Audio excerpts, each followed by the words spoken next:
Ladies and gentlemen, Kirk Shepard. Hey everybody, how you doing? Welcome to the live stream. Oopsie, didn't mean to do that. Let's get this in the center of my screen so I can. Okay, well, whatever. Hey, welcome to the live stream. If you're there, if you're not, and you're going to join in a minute, we'll be here for a little while talking about my new book, Soul Audit: A Not So Perfect, Broadly Spiritual or Not Guide to Aligning Your Life. Available in paperback and hardcover. You can get them at soulauditbook.com or wherever books are sold. I have them available at kirkshepard.com or soulauditbook.com, where you can get an autographed copy. I'll mail it out to you ASAP if you want to get a copy that way. I'd love for you to have one. My name is Kirk Shepard. If you don't know who I am, if you're following on social media, I'm sure that you do. But just in case you don't, I'm a therapist and writer and playwright and former professional wrestling personality who has now published my newest book, a self-help guide to aligning your life, called Soul Audit. And I thought tonight would be a great time to come talk to you about it and to tell you more about it and celebrate the release of it with as many people as possible. So I'm hoping that if anybody's out there, they will hop into the stream and say hello. And if you're on Instagram, especially, I'm very curious if you're watching, because I know it works on Facebook. I can see that it's live there. I can't for the life of me figure out how to check the Instagram live stream to see if I'm live there, but it says I am on my side of things, so we'll figure it out together. Substack was supposed to be also a live broadcast, and I can't figure out how to do that. So anyway, maybe you're wondering, what in the world is this book about? And especially, why is it different than the other books that are on your shelf that you've written? So I have published 3 books this year, which is too many, I will admit. There's a reason. So the first one, Jesus and Me, Questioning Life, God, Life, and Everything in Between, was planned for January. I wanted to get it out early in the year and celebrate the release of that one. That one took me several years to write. It was something that I had been thinking about. It was actually several different books in my mind. I had different ideas, and I never could finish a thing. I had all these books that I wanted to write, all these ideas, all these thoughts, and the thing that I figured out that I lack is collaboration. Writing is a very solitudinal activity, and writing in a vacuum is no fun. When I discovered that AI tools would give me feedback and collaborate with me in terms of brainstorming and editing and suggestions, it changed my entire life. And now we have 3 books, and I know that it's kind of controversial to use artificial intelligence as a writer, but the reality is that AI is here. It's not going away, and I would rather get ahead of it and figure out how to leverage it to make me more productive and a better writer than be afraid of it. So that's what I'm doing. I'm using it to guide me and direct me, and trust me, we argue a lot. It is like having a partner, a writing partner, in some ways, because it'll suggest things that I think are absolute disastrously junk, and we fight about it. So Claude AI and ChatGPT, both are tools that I use, and I often pit them against one another. I will say, hey, ChatGPT, Claude said this about what you helped me write. What do you think? Because I've seen Terminator 2, and I don't want the robots to become in charge. So I wrote Jesus and Me in January, published it in January, and it got a great response. People were very positive about it. And I also had written a novel during National Novel Writing Month last November called The Search Party. And Joseph Beth Booksellers agreed to host me at a local author spotlight 2 weekends ago. And I thought, well, wouldn't it be cool if I had the novel, which was pretty much done, also out and available for that signing? So I'd have 2 books to sign. Well, they didn't order any of The Search Party, which, okay, it was fine. But I rushed it to the market, and there were some mistakes in it. I'm kind of embarrassed. They are fixed now. Any future printings should be fixed. But, so those 2 books were it, I thought, probably for the year. I have a couple other drafts of things that I've written that I'm going to maybe pitch to agents and just kind of take my time with, because I think they're good enough to have bigger eyeballs on them than just the self-publishing market. But then I was sitting in session about a month and a half ago, and I had this epiphany that I'd said the same thing about 4 times in a row. And I do that a lot. I tell the same stories, I have the same points to make, because what I've learned in 21 years of doing therapy is that most people have similar issues that they're working out. And I have a framework by which I think most people benefit and heal in. And that's what I call alignment, or life soul alignment. And wouldn't it be cool if I had a resource that I could hand to them and say, hey, we talked about values today. Take this home and read that chapter and see if there's anything else that resonates or comes through while the pressure's not on right here live in person with me in therapy. And so in 3 weeks, I finished the draft of this book because I borrowed from my blogs that I've been writing for the last 4 years. And I say the same things all the time. So it wasn't like I had to recreate the wheel. So that's what Soul Audit is. It is an unexpected, accidental book that I wrote about aligning your life. So I thought maybe if it was okay with you, I would just share a little bit about, a little bit from it, so you can get a sense of what the book is. Chapter 1, Nothing to be Afraid of. In my work as a therapist, I've sat with hundreds, maybe thousands of people across offices, clinics, schools, and hospitals. Different ages, different backgrounds, different kinds of pain. But one thing shows up almost every time. The version of themselves they want to be rarely matches the version they're actually living. Sometimes the gap is small, a matter of timing or courage or clarity. Other times it's wide enough to feel like a double life. But whatever shape it takes, the cost is the same. Disconnection, exhaustion, and that nagging sense that something just doesn't fit. Whether their presenting problem is depression or anxiety, situational stress, PTSD, or a personality disorder, the common denominator is always the same. Something in their life isn't lining up with the rest of who they are. There are plenty of screening tools and assessments out there, and a million self-help books too.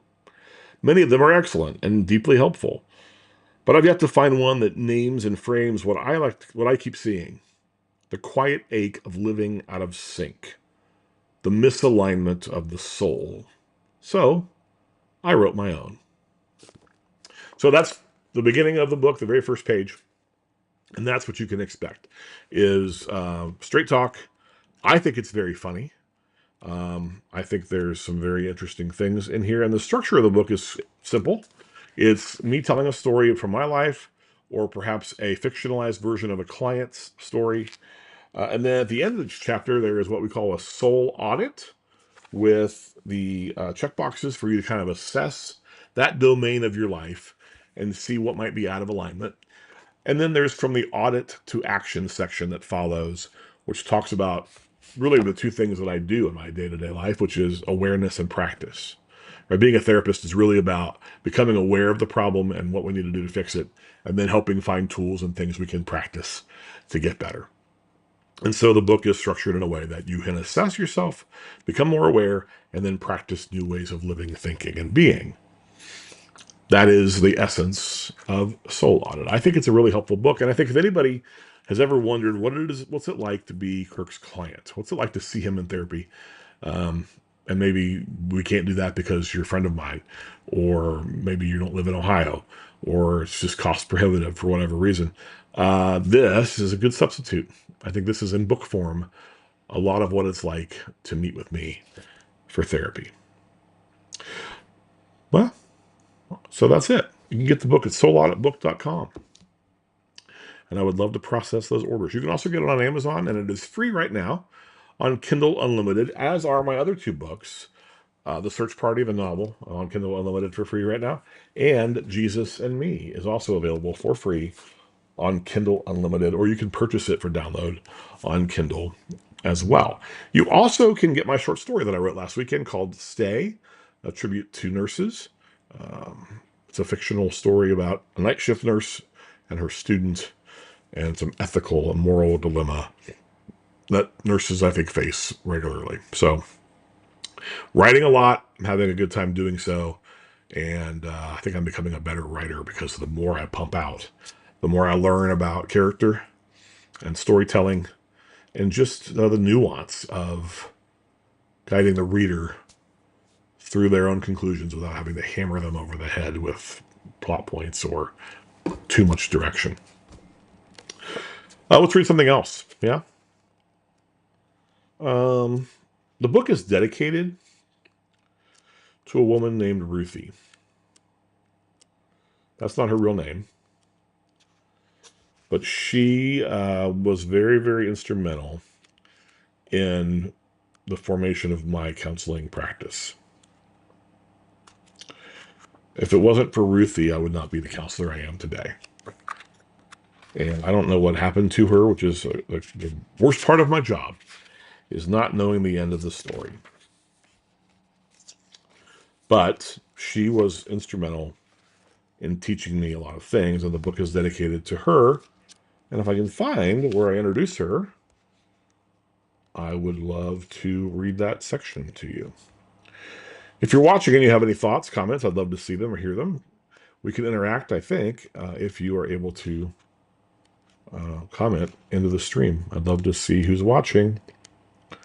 And if you're watching later, feel free to reach out as well later on. Where is Ruthie? She's kind of layered throughout the book, but I really thought I introduced her earlier on. It's hard when you write so much to remember what's what and where things are.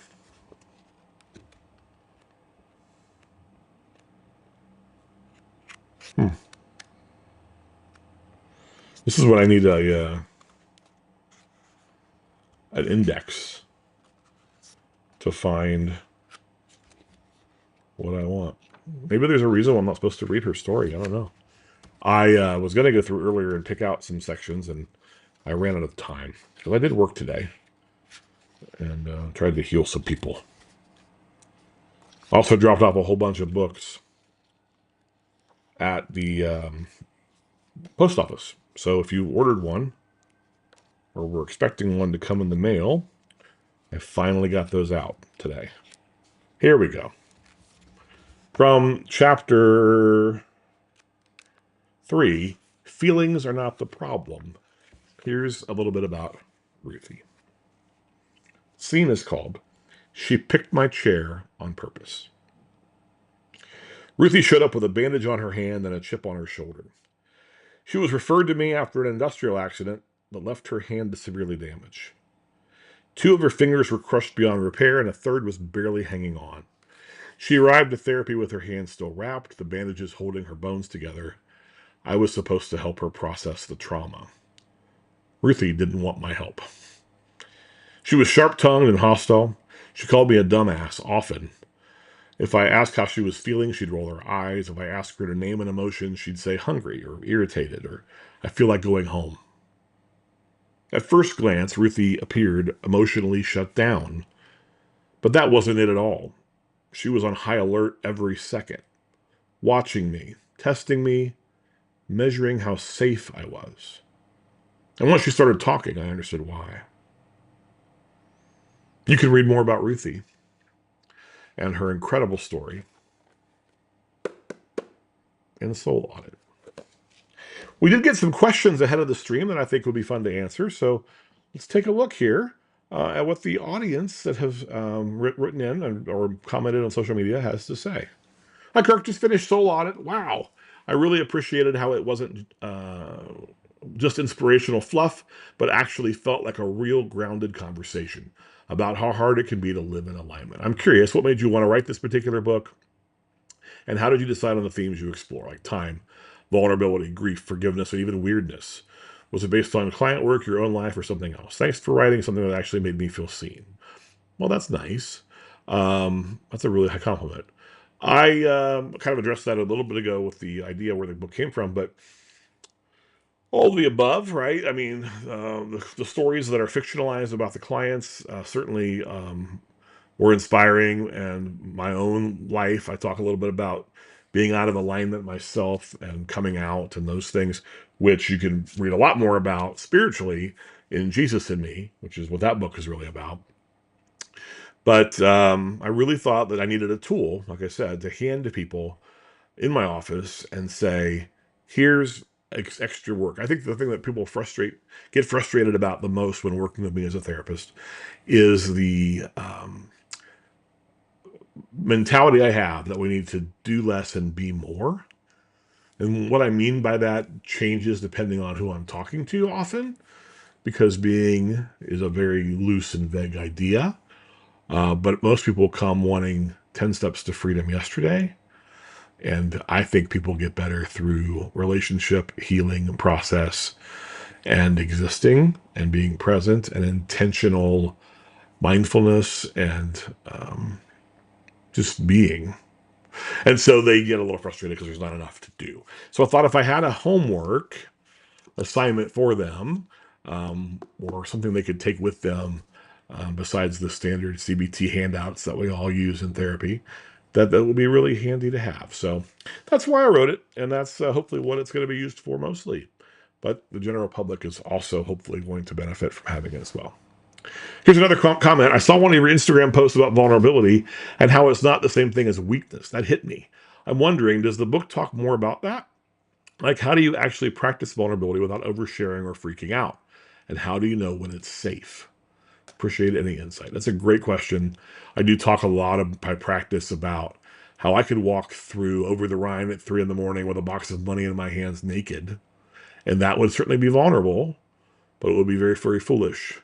And so vulnerability without boundaries is dangerous. And so figuring out who is safe, we do talk about that in the book a lot. We talk about what vulnerability looks like individually for people. It is all in there. And so I hope that you will check it out. There's a whole bunch of stuff in there about performance versus pretending. There's a chapter called The Gospel According to Meryl, where I talk about empathy and Meryl Streep and acting and the theater. I talk about pro wrestling a little bit in here. I talk about Disney World a lot. Really, it is like coming to see me in therapy in a book form. So thanks for the question. Let's read another one. Hey, Kirk, I've read a lot of self-help books, and honestly, most of them say the same thing. Be yourself, follow your dreams, and trust your gut. But your book seems a little different. I hope so. I saw someone post a quote from Soul Audit about alignment being when you're inside and outside match, and that really stuck with me. Can you say more about what you mean by authenticity in the book, and how is it different from just doing whatever you want?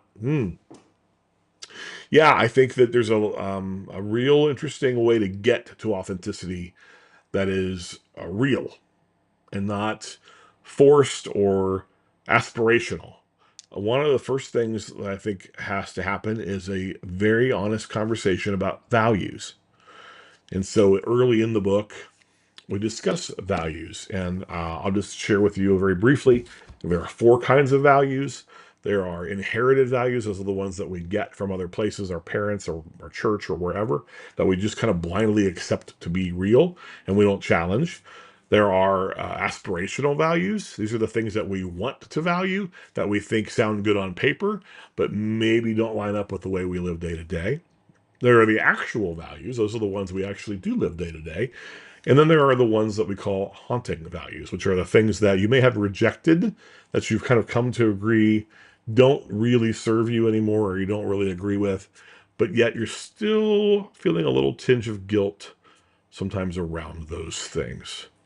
And so being able to sit down and actually list out your values and going day to day and looking at your behavior and seeing how you live day to day is the best way, I think, to really figure out what it is that's important to you. So we talk about that a lot and how to do that in the book. So get your copy today. Thanks for the question. Final thing. Hi, Kirk. I haven't read Soul Audit yet, but someone told me there's a chapter on grief that's not just about death, but also about letting go of jobs, identities, people, even versions of ourselves. That's exactly where I am right now. Can you talk about that chapter? And does the book offer any real hope for people like me who are scared of what comes after letting go? Wow. That's a great question. You guys are really smart. Yeah, the chapter on grief is called. The interesting thing, too, about the structure of the book, right, is that while there are definitely chapters on topics and like different domains, there's a lot of bleed over between ideas and themes and sections because that's how life is, right? In grad school, I had to do a master's thesis. We called it an integration paper. And we had to write a summary basically of our entire learning so far. And honestly, mine was absolutely terrible, I'm sure. But the concept that I had was that people are made up of all these parts, right? We're made up of physical, emotional, mental, spiritual, sexual, occupational, relational pieces. And those domains in our lives aren't a pie chart, they're a sphere, a 3D model, and they all touch each other and they all interwoven, kind of like a, just a very kind of almost tumor like, where they're sort of tied together and it's hard to separate them out. That was the premise that I had back then, that I'm sure I wasn't nearly as eloquent about as I am now after 21 years of practicing the work. But I do think I was onto something back then, and I think I've expanded upon that idea without even realizing it in this book and the way I wrote the book. But the chapter on grief that I like a lot is called Something Worth Letting Go. It's chapter 11. And in this case, we talk about forgiveness. This is part of I'm sorry, that's a chapter about forgiveness, which is also about grief. But the chapter 12 then is called Nothing's Missing Except What's Gone. And that's more grief heavy and kind of probably the chapter this person's talking about. So I think about the what ifs a lot. What if my dad hadn't died when I was 6? What if I had more access to the arts when I was young, or just the guts to try creative things sooner? What if I'd have gone to a secular university instead of a Bible college? What if I had played high school and football, or football in high school? What life would I have had I joined a frat, married a woman, had kids? What if I'd come out earlier? These questions are just hypothetical now, but they're rooted in missed opportunities or paths I didn't take. They likely would have led to versions of myself I never got to be. The pain that comes with this is grief. Not the loud, sobbing kind, the quiet kind. The kind that sneaks in when you're driving or brushing your teeth or scrolling Instagram and wondering how someone else ended up with a life that feels like it could have been yours. What I realize, though, is that while I don't believe in destiny or fate, I do think that my life turned out the way it was supposed to. No matter which paths could have taken or what the universe could have chosen for me, I'd still be doing what I do now. I'm not necessarily living the life I imagined, but I'm living the life I chose, and that matters. So, yeah, I still grieve the what ifs at times, but I don't live there anymore. I've got a life now, and I like it. But some people don't get to that point right away. Some people don't get to choose the life they're handed, not until it cracks open. And then we just go through more of that kind of conversation in the book. So, thank you for all the questions. Get the book at soulauditbook.com. If you have questions about things, or say that you're really struggling with this stuff and you really want to work on yourself, but you also have no money, or you don't have $25 because the book cost and the shipping, you don't think you can afford it, please email me. We'll work something out. We'll figure out some way that you can get your hands on it. You could ask your local library to carry it. That'd be really awesome. But we can also figure other things out. So the goal of writing this book was not to make $1 million. I'd love to make $1 million. But the goal of writing the book was to get a tool in the hands of people who need it to help them have a healthier, happier life. So that's what we've done. Soul Audit, a not so perfect, broadly spiritual or not, guide to aligning your life by me, Kirk Shepard, is available anywhere you get your books. And I would love for you to have one. And I'd love for you to review it on Goodreads or Amazon or wherever. Tell your friends, tell your enemies. I don't care. Tell everybody. Just buy them. Get them out there in the world. And we'll see what comes next. I have no current new nonfiction memoir self-help ideas, but I'm sure I will. I do have some other short stories that I'm working on and 3 novel first drafts that are waiting to see the next steps. So writing is the new passion, and that's what we're going to be focusing on in the next half of my life, probably over the halfway point at this point at 49, but for the next several years anyway, I hope to crank out some really good stuff, and I hope you read it. I hope you enjoy it. I'm really happy you were here. Thanks for checking out the stream. If you're watching it later, that's also cool.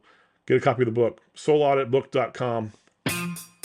Have a great night. Have a great weekend. And we'll see you next time. Thank you, everybody.